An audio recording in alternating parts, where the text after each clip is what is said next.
모두 스마트폰만 바라봅니다. 정보의 홍수 속에서 마을과 이웃의 이야기가 점점 사라지고 있습니다. 그래서 시작합니다. 부평구 마을기업 더필 커뮤니케이션즈의 부평 온더 라디오. 마을과 이웃의 이야기를 함께 들어보실래요?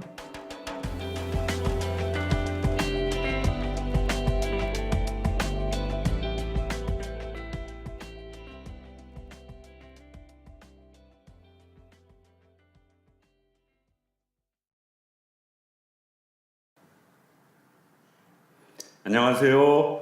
부평 온더 라디오 제2회 방송을 여러분과 함께 시작하겠습니다. 부평 온더 라디오는 부평의 마을과 이웃의 소식을 함께 들어보고 나누는 그런 새로운 방송입니다. 지난 1회 방송 잘 들으셨는지요? 오늘도 우리 부평 온더 라디오 팟찌기 저 강병수 인천시의원과 이성수 팥찌기님, 우리 동네 희망마을 전 이사장님 함께 하겠습니다. 반갑습니다. 이성수입니다. 이성수 팥찌기님 어떻게 더위에 잘 지내셨습니까? 이제 이번 솔릭도 다 지나가서 이제 한풀 꺾이니까 그동안에 더운 걸 더 잊게 되는 그런 것 같습니다. 네, 정말 더웠죠. 아이고. 특히 상곡동, 청천동 엄청 덥지 않습니까?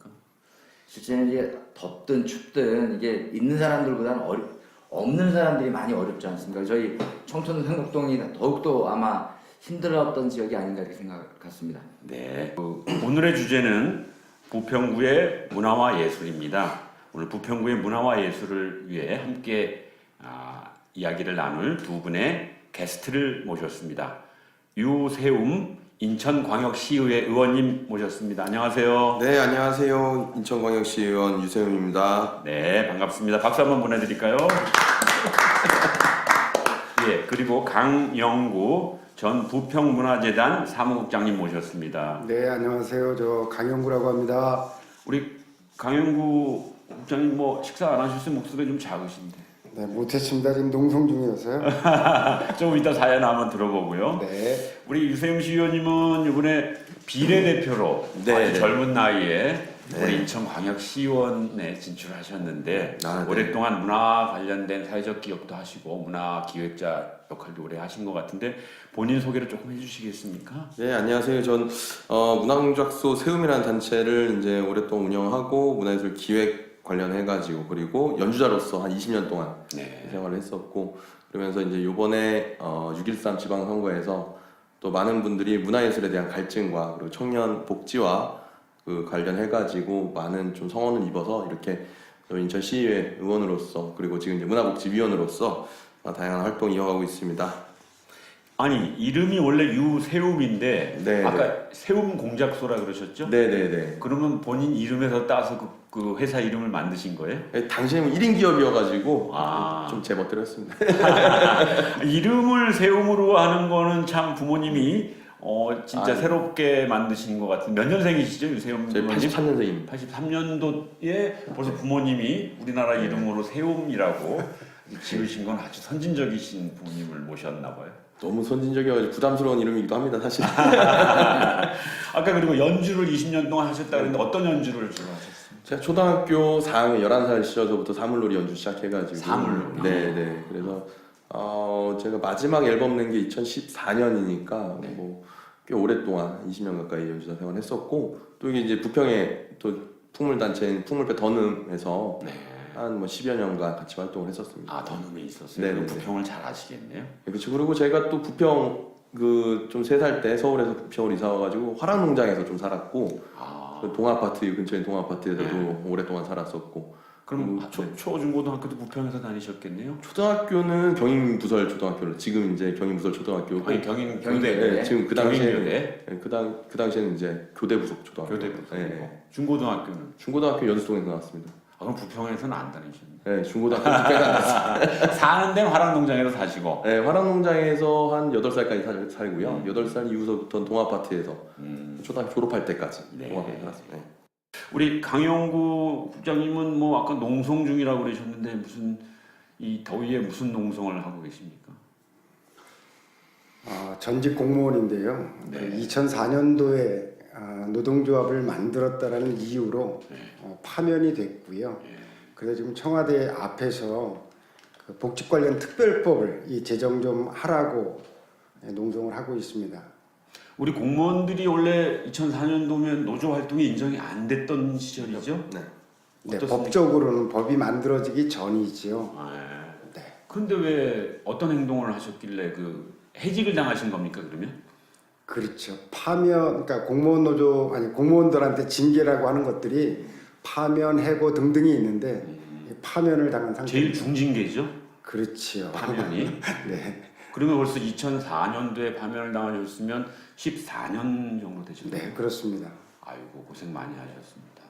네. 그러면 아직도 많은 분들이 이제 그런 일을 겪다가 복직이 많이 되신 걸로 알고 있고 우리 또 정교조 분들도 이쪽에 교육 공무원이시지 않습니까? 또 일반 공무원 분들도 거의 이제 대부분 그 6급 이상은 6급 이하는 공무원 노조로 합법화되어 있는데 많은 분들이 복직하셨을 테고 아직 복직 못된 분들이 얼마나 되십니까? 전국에 이제 136명이 지금 복직이 안 된 상태로 이미 25명 정도는 퇴직을 지금 또 한 상태입니다. 연세가 드셔서. 네, 네, 그렇습니다. 원래 그 파면 당할 때 부평구에서 문화예술 관련된 업무를 하고 계셨다고요? 네, 문화체육과에서 풍물축제 담당을 하고 있었습니다. 아 그러셨군요. 그러니까 오늘 우리 부평 문화예술을 얘기할 때 아주 적격자시고 그 뒤로 이제 부평 문화재단이 만들어지고 부평 아트센터가 만들어지면서 거기 사무국장으로 일을 하셨죠? 얼마간 일을 하셨습니까? 5년 동안 했었고요. 네. 기존에 있었던 부분에서는 사무국장이었다가 지금 아트센터나 이런 것들을 통합하면서 기획경영본부장이 됐었죠. 그리고 나서 이제 계약기간 관련해서 그만두게 됐습니다. 그러면 이제 공직자 공무원 생활을 하실 때도 부평문화예술 특히 풍물축제 등 부평문화에 대한 전반적인 역할을 하셨고 그 뒤로 이제 파면 당하셨지만 그 특기를 살려서 부평구 문화재단에서 경영기획본부장까지 하시면서 부평문화의 흐름을 쭉 봐하셨으니까 오늘 좋은 말씀을 좀 부탁드리겠습니다. 네, 열심히 하겠습니다. 네. 그러니까 부평문화재단이 언제쯤 만들어진 거죠? 그리고 좀 왜 만들었는지 좀 알려주시면 이 부평 구민들한테도 도움이 좀 될 것 같습니다. 만들어진 건 2010년에 만들어졌는데요. 이제 그 전부터 논의가 한 7, 8년 논의가 있었지요. 그러니까 부평에서의 문화원이라든지 문화재단이라든지 이런 것들이 만들어지게 되는 계기 자체가 축제 때문에 만들어진 겁니다. 축제가 지금 부평의 각종 문화 형 상태들은 축제가 다 견인해냈다고 보시면 맞을 것 같습니다. 그래서 축제를 처음 만드는 과정에서 문화원을 어떻게 견인할 거냐, 향후에 문화회관을 어떻게 할 거냐에 대한 논의들을 다 거기서 했던 거기 때문에 그게 최용규 전 총장 때 시작이 됐던 겁니다. 네. 그러면 풍물대 축제가 이제 큰 계기였었고 그게 이제 그러한 문화인들의 모임들에서 문화재단 얘기도 나오고 그래서 이제 문화재단까지 오게 됐다. 재정적으로는 굉장히 큰 재정이 들어갔을 텐데 좀 거기에 어려움이 없었나 이렇게 물어본다면요. 그래서 전체적으로 보면 인천에서는 중구가 문화예술 예산을 가장 많이 쓰고 있어요. 근데 이제 대부분 다 관광적이고 또 강화가 이제 얘기가 될 수가 있는데 강화는 문화재적인 개념이 훨씬 커요. 근데 그 부평구 같은 경우는 다 쓰고 있는 예산이 문화예술 예산이어서 조금 다르긴 하지만 인천에서는 가장 큰 규모의 재정을 지금 쓰고 있는 거죠. 그러니까 보통 한 2.7%, 2.3%에서 2.7% 정도를 쓰는데 올해 한 160억 정도 쓰고 있습니다. 또 부평구의 문화가 좀 특색이 있다 이런 걸 뭘로 좀 잡을 수 있는지요? 저는 글쎄요. 결국은 사람을 통해서 부평은 좀 찾아야 된다는 생각이 훨씬 커서요. 지금 이제 부평에서는 어차피 지금 음악도시 얘기를 하고 있고 그리고 또 지난 22년간 진행됐던 풍물축제를 중심으로 갈 수밖에 없지 않나 이런 생각 좀 하고 있습니다. 우리 좀 더 젊은 우리 일세윤 의원님이 보시기에 부평 문화 하면 주로 어떤 게 금방 생각나시나요? 사실은 좀 인천시 전체를 봤어도 지금 계속 저도 고민되는 게 인천의 이제 정체성 관련 아까 이제 방금 전에 또 이제 계양장 관련 계양기 문화 이런 것들 말씀하셨는데 그 부평의 문화라고 하는 것들에 봤을 때 그냥 사실은 어떤 젊음의 거리 뭐 이런 것들 이상 생각나는 것도 사실 없고 풍물축제 같은 경우에도 아직까지 어떤 이미지가 크게 22년 동안 오면서 어떤 브랜드 축제로서의 유산과 이런 것들을 갖고는 있지만은 조금은 아쉬운 감이 있어요, 사실은. 그러니까 여기에 얼마만큼 시민들이 같이 참여를 하고 있느냐, 그리고 이것이 어떻게 시민의 삶에 도움이 되느냐. 문화적 저희가 이제 봤을 때는 정서적인 것들에 대해서 많이 또 이제 축제라는 것이 이제 공공성이 있겠지만 또 민간성도 있고 소율성도 있고 하지만은 부평 풍물축제 같은 경우에는 공공성에 가장 이제 기반한 축제이기 때문에 이것이 어떤 이제 전통과 그리고 전통이 도시로 흐를 때 이것이 어떻게 우리 삶 안에서 이렇게 시너지를 낼 수 있느냐 이거에 대해서 굉장히 고민이 많이 되거든요. 사실 뭐 안성 바우더기 축제도 있고 다양한 이제 강릉 단오제도 있고 하지만은 거기에서는 전통과 아니면 자신들의 역사와 인물이 담아져 있는데 부평이 제일 고민해야 될 부분들은 이런 정체성과 아니면 우리가 갖고 있는 이런 사상과 철학 그리고 전통에 대한 이제 농경 사회에서 사실 도시화 사회로 진행되어 오면서 축제의 형태도 좀 바뀐 건데 조금 더 시민들이 훨씬 더 이해할 수 있는 축제로서의 기능이 좀 필요하지 않나. 그리고 사실은 조금 간질간질하다. 뭐 부평하면 딱 떠오르는 것이 애매하다. 지금까지는 아직까지는 뭐 근데 이제 강영구 본부장님께서 잘 이끌어 가실 거라 저는 생각을 합니다. 그러죠. 그러니까 부평의 문화, 부평의 예술을 하면 사실 딱 떠오르는 게 풍물축제. 그리고 이제 미군 부대가 있었을 때 락의 도시, 음악의 도시, 미8군, 에스캄 얘기를 많이 하시죠. 예, 그 크게는 이제 두 가지로 떠오르는데 그게 이제 부평에 원래부터 있었던 전통과 이렇게 연계가 좀 약하다. 그래서 과연 여기 사는 사람의 삶 속에 얼마나 문화가 깊숙하게 함께 움직여 나가냐 이런 문제는 좀 아직 어려운데 그런 얘기를 좀 해볼까요?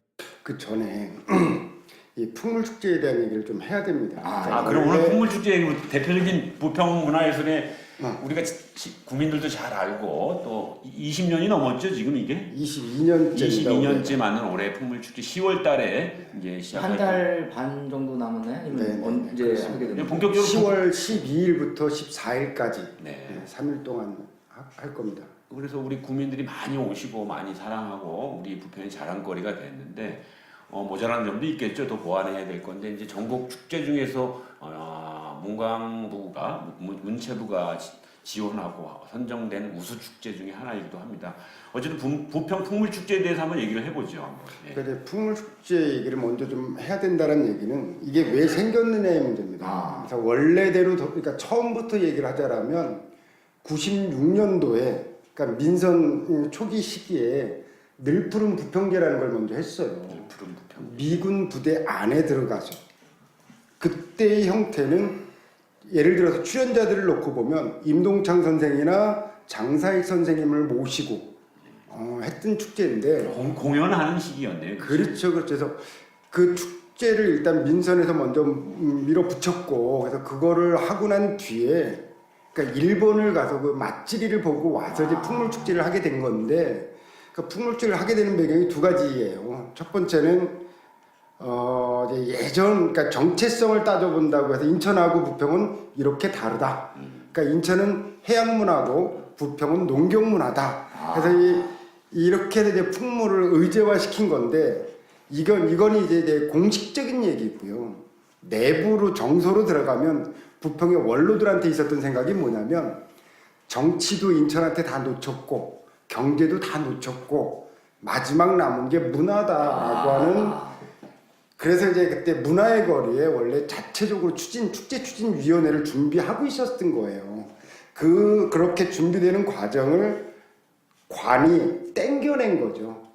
땡겨내서 그 주제를 풍물로 간 것이지 이런 과정이 좀 있었던 겁니다. 그래도 관이나 민이나 이렇게 서로 간에 할 수 있는 그래도 시너지가 만들어진 거는 이 풍물 축제로서는 굉장히 좋은 계기였던 그러면 거죠. 그건 동의하죠. 그러면 이런 거네요. 이제 인천시 부평구인데 인천 원인천하고 조금 다른 원부평. 원부평. 아니 원래 저희도 제가 초중고등학교 다닐 때 부평은 넘어간다 그랬고 부평은 인천 넘어왔지 않습니까? 네, 그래서 네. 생활권과 문화권이 좀 달랐어요. 달랐던 건 인정을 하는데 그럼 부평의 정체성은 뭐냐 이런 그런 물음표부터 시작됐다는 말씀이네요. 네, 네, 네. 네. 그래서 그 물음표에 있어서 개인적으로 조금 다른 생각이 있다라는 거죠. 뭐냐면 부평도부가 농경을 얘기하고 인천도부는 해안을 얘기하는 입장에서 그럼 과연 부평의 정체성은 뭐냐라고 할 때 그래서 이제 논쟁이 좀 있었습니다. 그러니까 풍물을 하는데 그럼 전통 풍물로 갈 거냐? 그렇다면 이런 정도의 풍물을 안 하던 데가 우리 남한 사회에 어디 있었어?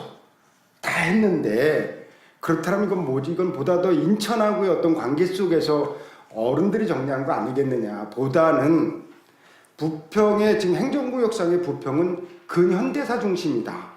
그래서 이 전통 그러니까 풍물이라는 걸 하더라도 전통이 아니라 도시 풍물이어야 되고 이 풍물을 어떻게 현대화시킬 거냐에 대한 얘기로 갔으면 좋겠다. 그래서 이제 크로스라든지 퓨전이라든지 얘기들이 나오게 된 배경이 있었는데 이게 조금 이제 묻혀지고 있는 상태.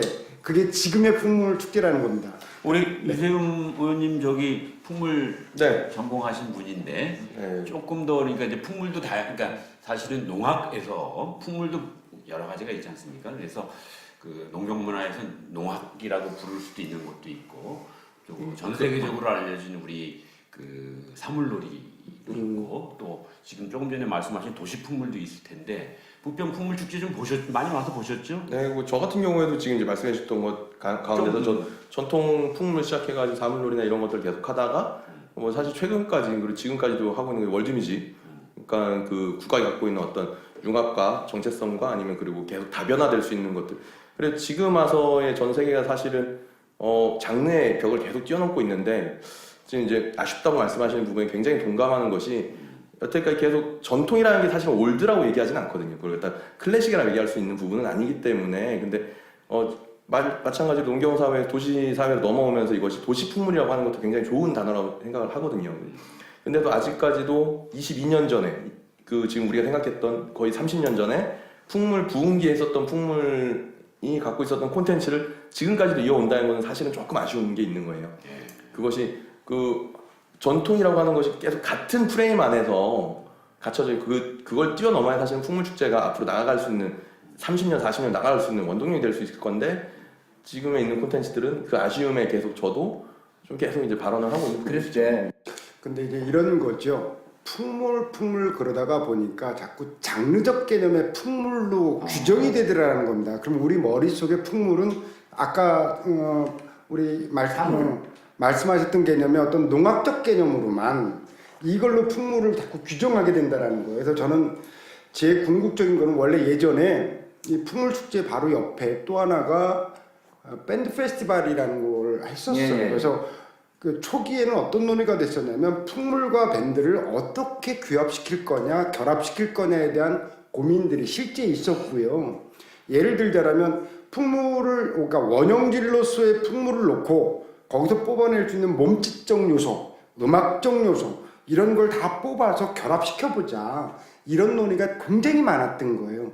지금 이제 우리나라에서 이루어지고 있는 축제들 중에 전주 소리축제나 이런 것도 이제 월드뮤직으로 가고 있고 얼마 전에 진행했던 여우락 축제도 마찬가지. 여기 우리 음악이 있어요라고 하는 이 우리 음악이라고 하는 개념도 현대적으로 판단한다라는 거죠. 그러니까 우리가 이 박제화시키려고 하는 게 아니라고 한다라면. 좀 정리하자면 부평 풍물축제는 부평의 정체성을 위해서 원래 삼산동에 뿌리가 있었지만 약간 의도적으로 또 민선 자치단체와의 결합 속에서 부평 문화예술인들이 만드신 이런 거고 그것이 근데 22년의 과정 속에서 상당히 자리는 잡았지만 어떤 도시풍물로 얘기하든지 아니면 세계적인 음악으로 얘기하든지 어떤 보편성을 만들어내는데 조금 주춤하고 있다 이렇게 평가할 수 있습니까? 유 의원님 다시 한번 말씀해 주세요. 뭐 잘 정리를 해주셨는데요. 그 마찬가지로 시대의 변화에 따라서 이것이 어떻게 도시 안에서 아니면 아티스트들 안에서 그것이 계속 변화되는 연구들은 필요하다고 보거든요. 근데 좀 더 이제 어떻게 보면 모르는데 아쉬운 거는 그 22년 전의 집행부와 지금의 집행부와 별반 다른 게 없다는 거예요, 사실. 좀 세대가 변화가 되고 시대가 변화가 되면은 그거에 맞춰서, 왜냐면은 계속 풍물을 하셨던 분들이기 때문에, 왜냐면 또 젊은 친구들 안에서 음악적인 어떤 시도와 실험이 계속 되고 있는데 그들이 좀 약간 그 안에서 굉장히 중심부 역할을 지금 해줘야 될 시기가 왔는데 그 시기를 조금 놓치지 않았나라는. 지금 부평 풍물축제가 고민하는 건 뭐냐면 그동안은 그냥 지역축제라고 하는 걸로 그냥 뭉뚱그려져 있었는데 5년 전부터 예술축제라고 하는 표현을 쓰기 시작했단 말입니다. 그러면 이것이 이제 그럼 풍물이 예술로서 어떻게 작동이 될 거냐에 대한 논의를 이제 올해부터 시작하려고 그러는 거예요. 그래서 축제 기간 10월 12일 날 이 토론회를 해요. 풍물축제 또 다른 20년을 위한 토론회 뭐 이런 제목으로. 그러니까 이제 그럼 이렇게 계속 지역축제, 그냥 지역민들만 와서 조금 즐길 수 있는 축제로 갈 거냐. 정말 아까 이제 우리 유세음 의원님이 말씀하셨던 부분으로서의 축제의 예술성을 좀 더 강화할 거냐 이런 개념에서 본다라면 올해 이제 조금 구체화되지 않을까 이런 생각을 좀 하고 있습니다. 그 덧붙여가지고 좀 부평 풍물축제가 조금 더 빨리 시작했으면 좋겠는데, 국제 축제로서의 위상을 조금 더 나갈, 그것이 뭐 이제 비용이나 재정뿐만 아니라 그냥 노력을 계속 지향해야지 네트워크라든가 이런 것들이 형성이 될 텐데, 좀 그런 부분이 충분히 가능성이 많이 있거든요. 사실 위치적, 지형적, 그리고 환경적 요인들이 잘 갖춰져 있는 곳이 인천인데, 부평 풍물축제 20년간을 넘어가면서 봤을 때 아직까지 그 전주 소리축제처럼 그 아주 인터내셔널한 국제 축제로서의 위상은 아직까지는 갖지 못하는 것이 굉장히 아쉬움이 있습니다. 그러니까 이제 인천의 다른 축제랑 좀 비교해 보면, 예를 들어서 인천에 이제 얼마 전에 펜타포트 락 페스티벌, 이거 한 7만 5천 명, 8만 명이 3일간 들어왔다고 제가 들었어요. 그러니까 이제 그 정도 수준으로, 물론 기간은 부평 풍물축제가 오래됐지만 인지도나 대외적인이나 또 그 유료 관광객, 유료 입장객 숫자를 보면 차이가 많이 나거든요. 그것은 어쩌면 인천광역시 속의 부평구라고 하는 자치구니까, 그러니까 전라북도 전주시에 있어서 시의 독자성이 강화돼 있기 때문에 전주 소리축제도 강화되고 더 좀 보편성과 국제성을 갖고 있다면, 자꾸 인천은 인천 전체 축제를 인천시에서는 지원하고, 사실 부평구 축제에 대해서 약간의 재정 지원 정도 수준에서만 하지 실질적으로 인천광역시가 지원하는 건 별로 없어요. 그러니까 또 규모라든가 예술성이라든가 어떤 이런 거를 키우는데 한계가 있는데, 우리 본부장님 보시기엔 어떠세요? 조금 이제 팩트부터 좀 정리를 하자라면 전주 세계소리축제는 경북도가 전라북도가 하고 있는 거고요. 그러니까 이 펜타포트도 원래 기존은 94년에 시작했던 트라이포트 축제가 원조입니다. 그러니까 그랬을 때 당시 그러니까 트라이포트를 만들 때는 신포동, 동인천을 중심으로 해서 그 당시에 있던 헤비메탈, 하드락들을 기점으로 잡아냈던 구조가 있었던 건데, 그런데 이제 풍물축제 같은 경우를 지금 정확한 명칭은 인천 부평 풍물축제예요. 이렇게 된 배경도 있긴 하지만, 그래서 그것들이 이제 인천에서 지원을 해야 되는 부분은 분명히 있는데, 지금까지 인천하고 부평의 관계를 이렇게 얘기할게요. 부평의 문화예술 예산을 보면 국시비 보조가 4%밖에 안 됩니다. 근데 다른 군구를 보면 보통 20%에 30%가 되거든요. 이 이유가 뭘까 이렇게 추적해 갈 때 막연하게 추측하는데, 우리는 부평은 인천하고 좀 달라. 이런 식의 어떤 과정이 있었지 않나 싶은 거예요. 이유가 뭘까? 다른 데는 다 20, 30%를 지원을 받는데 부평은 왜 4%밖에 못 받고 있나? 그게 이제 자존심이었던 게 아닌가란 아주 그거는 추측이니까 이건 있어서 큰일 날 얘기를 하실 거 같아요. 저도 부평고 출신 인천시의원을 했고 문화복지에서만 4년을 했지만 그런 식으로 생각한 적은 없고요. 큰 오해 지금. 이제 문화만이 아니라 우리 인천광역시는 광역시 중심으로 행정체계가 운영되고 예산도 그렇게 집중돼 있습니다. 그러니까 인천시 전체 예산이 거의 9조 원 정도 예산인데 부평구 예산이 지금 7천억이 최대일까 말까 해요. 그렇기 때문에 7천억 예산 중에 부평구 7천억 예산 중에 문화예술에 대한 예산이 극히 적은 것처럼 이 광역시와 자치구의 관계로 봐야지 인천시가 부평은 너네들은 너네들이 알아서 해 그런 생각은 전혀 없습니다. 부평 입장에서 그랬다는 거죠. 부평 입장에서. 네. 좀 이제 조금 이제 부평 풍물 축제가 아니라 인천 부평 풍물 축제로 말을 좀 바꿔서 이제 정리를 하겠습니다. 그러니까 22년 되고 새로운 변화를 좀 해야 됩니다. 그러나 예를 들어 조금 전에 우리 이성수 팥찌기가 말씀하셨듯이 다른 지역의 소래포구 축제라든가 화도진 축제라든가 뭐 강화도의 새우젓 축제라든가 이런 거에 비교해 봐서는 나름대로 꽤 지속적이고 나름대로 꽤 주민들의 많은 반응과 참여가 속에서 이루어진 그럼에도 불구하고 가장 선진적인 인천 시내의 자치구 축제다 이렇게 볼 수 있을 것 같고 이 과제로서 아까 말씀하신 어떤 보편성 또 국제성 뭐 이런 것들을 좀 더 만들어내야 된다 이렇게 좀 정리하면서 우리 부평의 다른 축제들도 한번 살펴볼까요? 예, 그래서 우리 부평 온도 라디오 이걸 들으시는 우리 애청자분들도 10월 12일부터 15일까지 14일까지 12, 13, 14 보통 2박 3일 열리죠. 우리 부평 대로를 쫙 통행을 가로막고 그래서 온통 한바탕 2박 3일 축제가 벌어지니까 한번 나와서 들으시고 보시고 체험해 보시면서 우리 부평의 대표적인 축제가 어떻게 변화 발전했으면 좋을지 위로는 좀 주시기 바랍니다.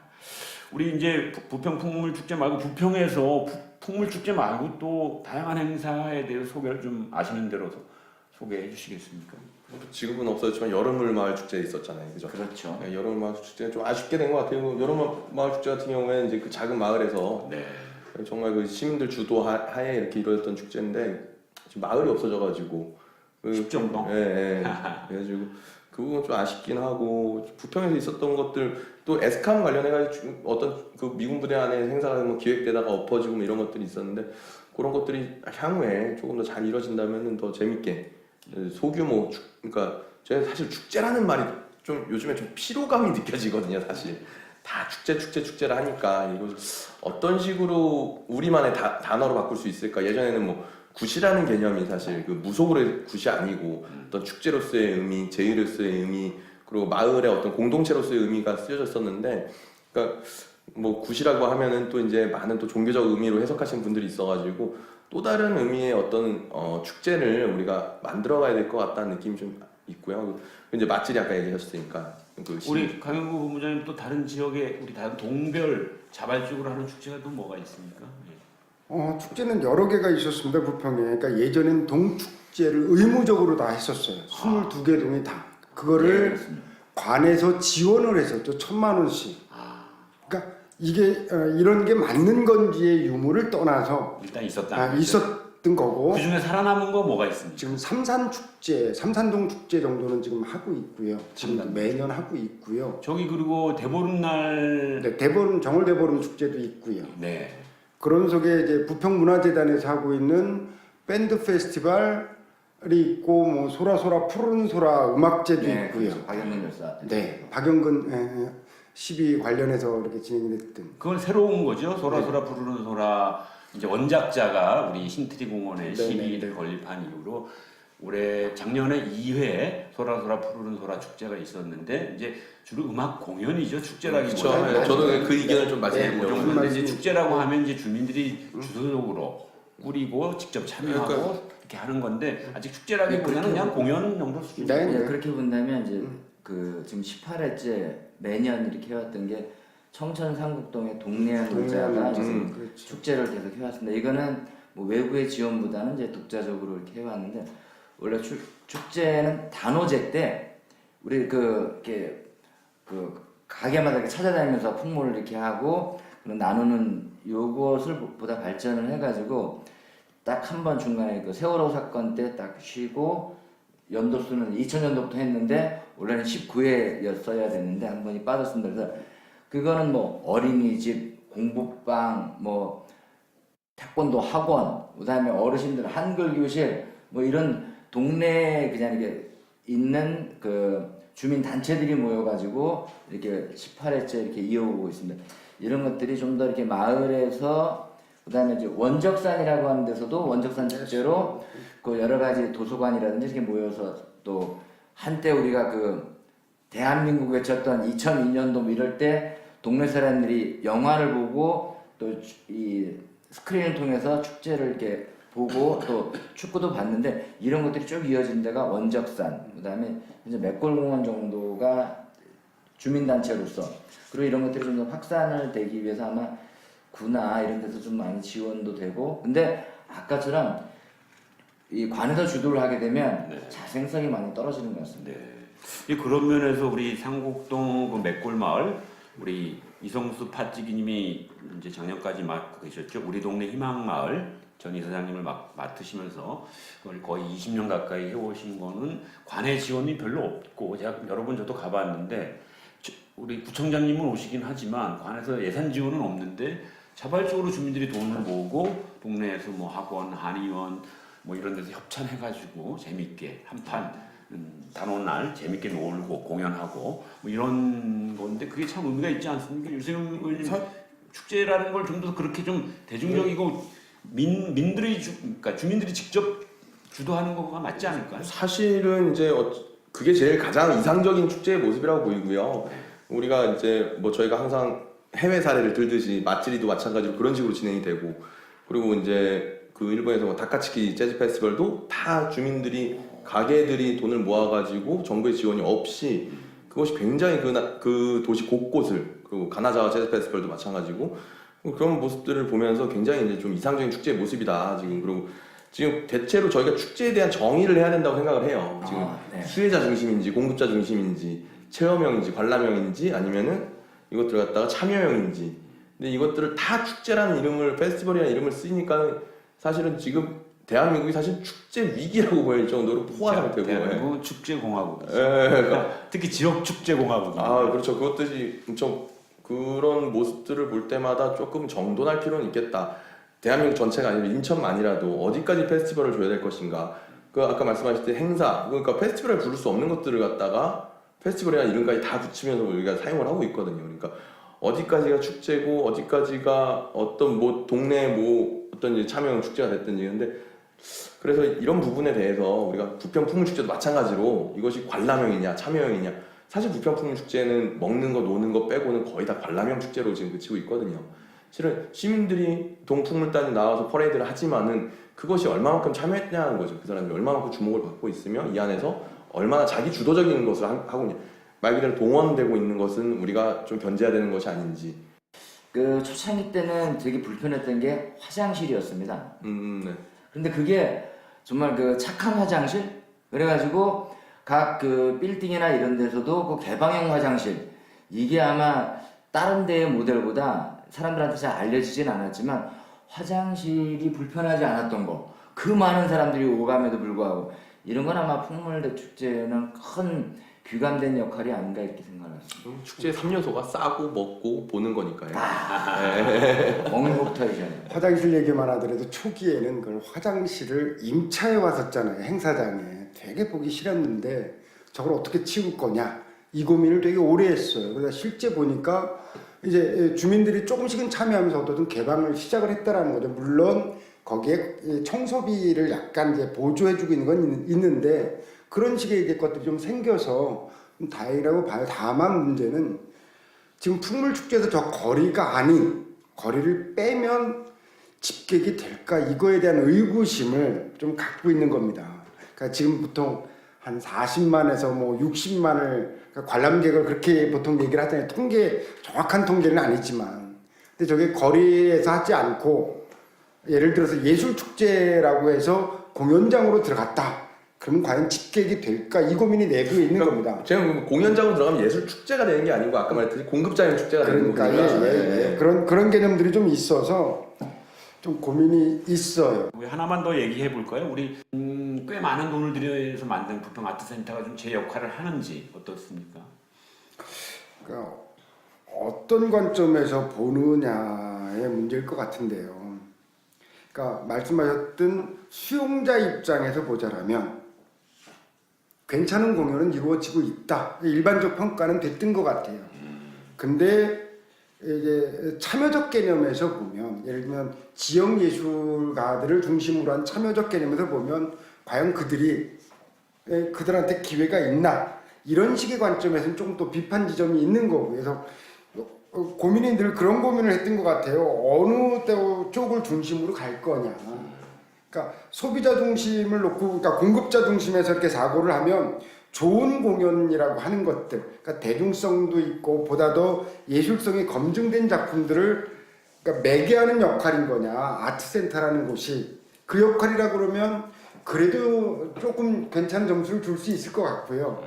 근데 지역의 문화 예술에 대한 부분을 얼마만큼 축적시키고 있고 이렇게 견인해내고 있느냐라는 지점에서 보면 조금 회의적이고 그렇습니다. 그러니까 부평 문화예술인들의 어떤 역량 발휘 또 역량의 축적 그리고 그들의 어떤 공연이든 전시회든 다양한 방식으로의 참여는 좀 제대로 안 이루어지고 있고 그들의 목소리가 부평 문화예술 전체적으로 좀 충분히 반영되고 있지 않다 이렇게 진단하시는 거네요. 네. 우리 유세윤 의원님이 보셨을 때 지역 문화예술인들은 이제 나름대로 전문가들이잖아요. 네. 전문가들인데 그렇다고 해서 뭐 공연 예술에 뭐 모든 것이 검증되어 있는 분들은 아닐 테고 그분들과 지역 문화예술회관이라든가 아트센터라든가 또 지역의 문화예술 행정이라든가 이런 관계에서는 어떻게 하는 게 좋다고 보십니까? 그러니까 말씀하셨듯이 모든 니즈를 충족시킬 수는 없죠. 지역의 문화예술인들이 어떤 대중성과 예술성과 이런 것들이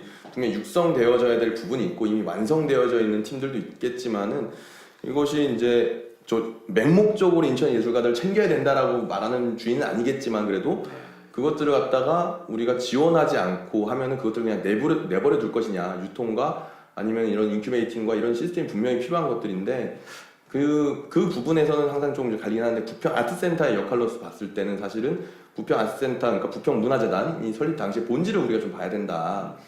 그러니까 이것이 어떤 예술가들을 위한 지역 문화 예술을 위해서 그 설립된 목표와 취지가 있을 텐데 말씀하신 것처럼 흥행성 공연을 위주로 하는 것들은 좀 지양해야 될 부분이라고 생각을 한다.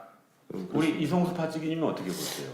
제가 볼 때는 이제 일반 시민으로 봤을 때, 부평 구민으로 봤을 때는 1차는 이게 문화 공연을 이제 옵니다. 이제 문자로도 오고 아까 문화사랑방이니 이런 데 있고 그다음에 문화재단 이렇게 오긴 오는데 한 번씩 찾아가기가 너무 어려운 거예요. 맞습니다.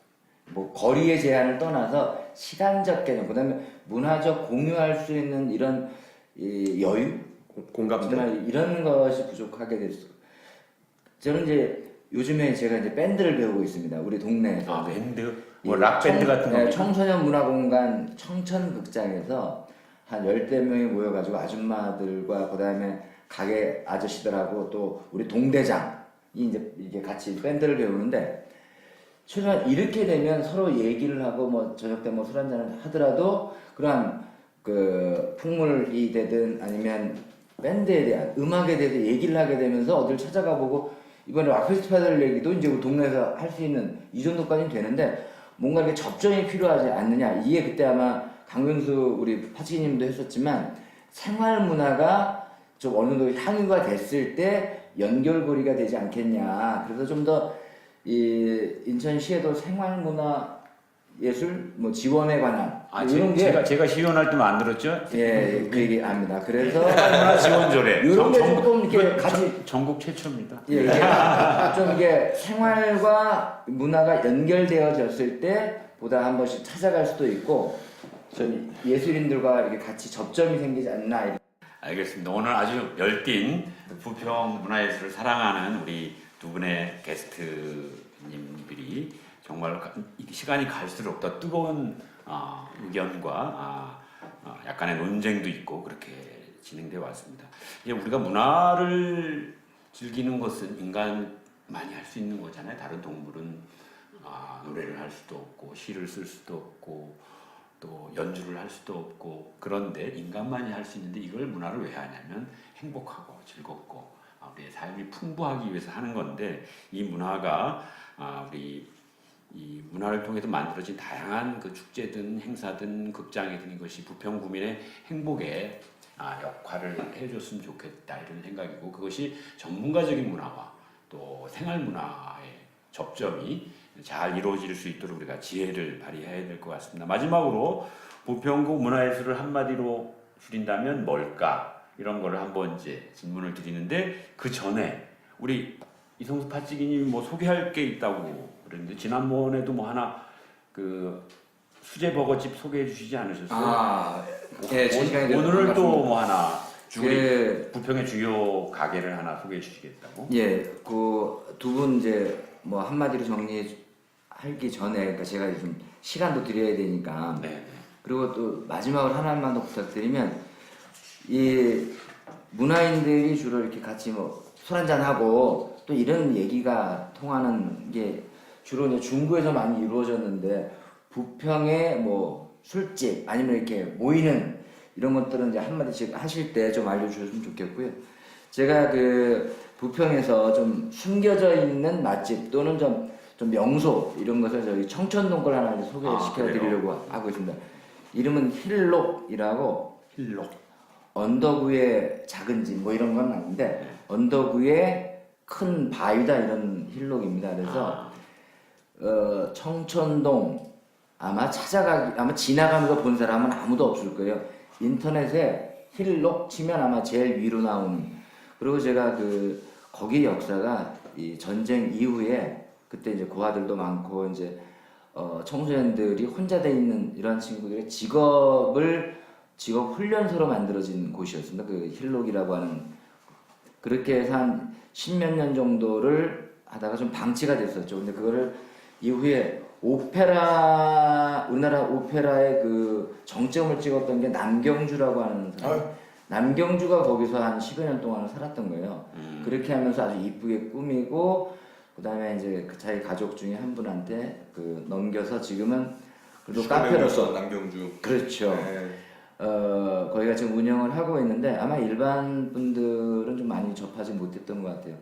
그러나 이제 소문에서 입소문으로만, 그 다음에 온라인상으로만 돼서 하는데 아마 부평을 아마 전체를 다 바라볼 수 있는, 아마 지금은 조금 재개발 지역을 걸쳐서 가다 보니까 굉장히 생소한 경험도 겪을 수 있는 곳으로 부평 전체도 조망할 수 있고, 그 다음에 아마 그 도시 내에서 전원을 이렇게 느낄 수 있는 그런 아마 온라인상에서 한번 힐록 이렇게 치시면 아마 후회하지 않을 이 장소라고 소개를 해드리겠습니다. 네, 오늘 부평여지도 프로젝트 두 번째 순서로 힐록을 소개해 주셨습니다. 부평의 시간을 잠그다 반전 레스토랑 청천동 힐록을 우리 스마트폰에서 쳐서 한번 찾아가 주시기 바랍니다. 저도 한번 갔었는데요. 산 중턱에 아주 예쁘게 맛있는 음식과 아름다운 음악과 가끔 있는 공연과 함께 즐길 수 있는 곳입니다. 자, 그러면 힐록 소개에 이어서 우리 두 분 게스트 분들께 부평의 문화예술이란 한마디로 좀 정리해 주신다면 어떻게 할 수 있을까요? 우리 유세윤 시의원님 한 말씀 해주시겠습니까? 부평의 문화예술이란. 네, 생각을 해봤는데 부평의 문화예술은 간질간질이다. 간질간질이다. 뭔가 이제 빡빡 긁어줘야 되는데 이제 사실 예술은 삶을 변화시킨다는 걸 모두 알고 있는데 어떻게 변화시키는지 모르고 있거든요. 그리고 부평은 한번 잘 긁어줬을 때, 한번 잘 터치했을 때 딱 하고 터질 수 있는 뭐 그런 가능성이 있는데 아직까지는 간질간질하다. 간질간질하다. 네, 무슨 말씀인지 알겠습니다. 예, 우리 강영구 본부장님은 어떻게 표현하시겠습니까? 저는 인생으로 비교하자면 청소년기라고 보는데요. 이 시기를 어떻게 보내느냐에 따라서 향후 이제 뭐 미군 부대 문제라든지 굴포천 문제라든지 등등이 있는데 이 시기를 어떻게 보내느냐에 따라서 무한한 잠재력이 있는 도시다라고 이렇게 얘기를 좀 하고 싶습니다. 무한한 잠재력 있는 네. 청소년기다. 네네. 그리고 부평의 문화는 간질간질하다. 간질간질. 우리 이성수 파찌기입니다. 한 말씀 하시겠습니까?